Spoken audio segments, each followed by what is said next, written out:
Hi guys! So today we're having the part 2 of yesterday's lesson.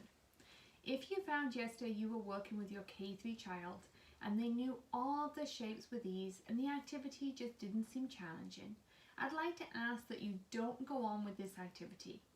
Instead, go back to yesterday's activities and select the Math K4, K5 activity, Exploration of Geometric Shapes. Typically this is an older skill, but if your child is already recognizing all of their shapes, it's good to provide them with a challenge. So head back onto yesterday's lesson. If you found your child was right where they needed to be and they're ready to keep learning about shapes, then you're in the right place. I hope you have your pillowcase. Don't forget, this becomes your work mat now for the duration of the time that we are in distance learning. So yesterday we were exploring some different shapes. So I have a square. I have an oval. It's always good to get your child to trace the shape. It helps them really get a feel for it. I have a triangle, a rectangle,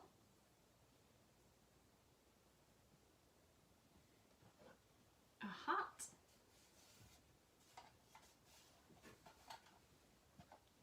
and a circle.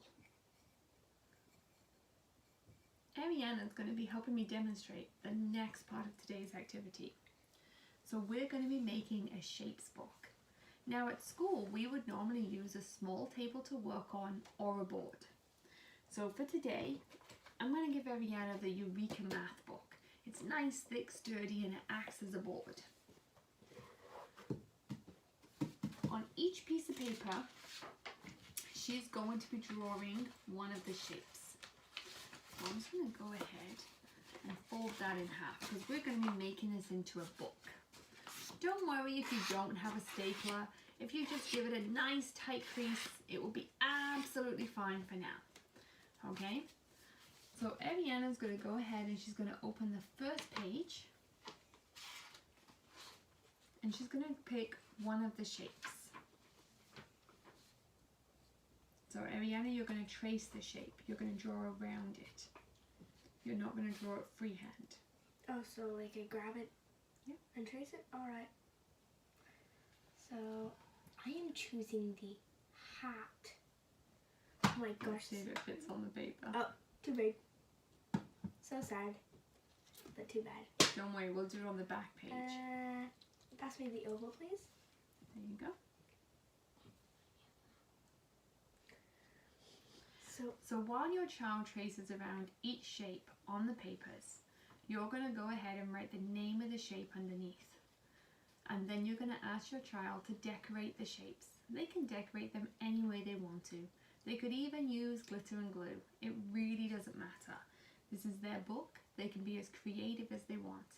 If you want to turn this into a number book where you have one triangle and then 2 ovals or 3 circles, you can also do that. So your book will end up it's a really bad oval. Looking like this.